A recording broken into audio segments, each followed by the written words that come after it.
சவுக்கு சங்கர் அவர்களுக்கு சொல்லிக்கிறது என்ன அப்படின்னா, நீங்க நினைக்கிற ஸ்ட்ராட்டஜி தான் தமிழக வெற்றி கழக தலைவர் ஃபாலோ பண்ணுன்றதுலாம் தயவு செய்து பண்ணாதீங்க. நீங்க ஒன்று ஈஸியா ஜட்ஜ் பண்ணிட்டு இப்படித்தான் அப்படித்தான் ஒரு விஷயத்தை எடுத்து வைக்கிறீங்கல்ல. சில விஷயங்கள் வாயால சொல்வீங்க, சில விஷயம் கடிச்சு சொல்வீங்க, சில விஷயம் டாக்குமெண்ட்ஸ் வச்சு பேசுவீங்க. ஆனா தமிழக வெற்றி கழக தலைவர் அவருடைய பாதையில அவர் கரெக்டா தான் போயிட்டு இருக்காரு. இது வரைக்குமே தொண்டர்களா ரசிகர்களா இருக்கிற எல்லாருமே இதை நாங்க நம்பி இப்ப வரைக்கும் பின்னாடி ஓடிட்டு தான் இன்னமும் ஓடிக்கிட்டே தான் இருப்போம்.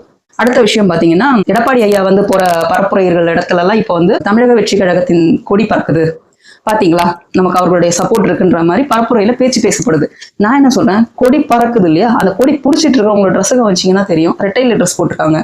தயவு செய்து நம்மளுடைய ரசிகர்களும் தொண்டர்களும் யாரா இருந்தாலும் சரி இதை ஏத்துக்கிட்டு மண்டையில வச்சுக்காதீங்க. தமிழக வெற்றி கழக தலைவர் விஜய் அவர்களுக்கு தெரியும் எப்போ கூட்டணி வைக்கணும், யார் கூட வைக்கணும்னு தெளிவா தெரியும். இதை நம்பி இவங்க கூட தான் இவங்க கூட்டணி வைப்பாங்க, இவங்க கூட இவங்க கூட்டணி வைக்க மாட்டாங்கன்ற பேச்சே வேணாம். அபிஷியலா அவர் அனௌன்ஸ் பண்ற வரைக்கும் பொறுமை காப்போம். அடுத்த விஷயம், இந்த சீமான் அவருக்கு இந்த தம்பின்னு சொல்ற அருகதையே கிடையாது. தயவு செய்து எந்த இடத்துலயுமே தம்பின்னு பேசாதீங்க. நீங்க விஜய்னு பேசிட்டே போங்க.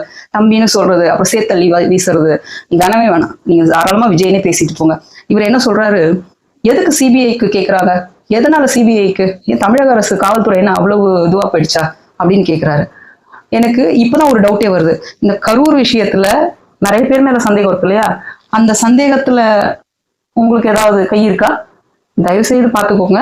அடுத்தது திருமா ஐயா பத்தி நம்ம இதுக்கு முன்னாடி வீடியோலயே பேசியிருந்தோம். லைட்டா டச் பண்ணதா சொன்னாங்க. ஆனா ஒரு மீட்டிங்ல பேசியிருக்காரு, என்ன 4 தட்டு தான் தட்டணும், இதுல என்ன முறைச்சான், ஆணவத்துல பார்த்தான், அதனால 4 தட்டு தான் தட்டணும், 4 தட்டு தான் தட்டணும், அதுக்கே போய் நெஞ்ச புடிச்சு படுத்துட்டானா? இல்ல எனக்கு புரியல. சாதாரண மனுஷனா இருந்தாலும் 4 தட்டு தட்டுறது தப்பு.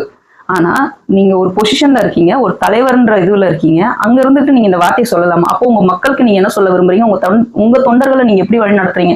4 தட்டு தட்டுட ஆணவமா பார்த்தா அப்படிங்கறது சொல்லி தரீங்களா? இந்த லட்சணத்துல நீங்க விஜய் அவர்களை கமெண்ட் பண்றீங்க.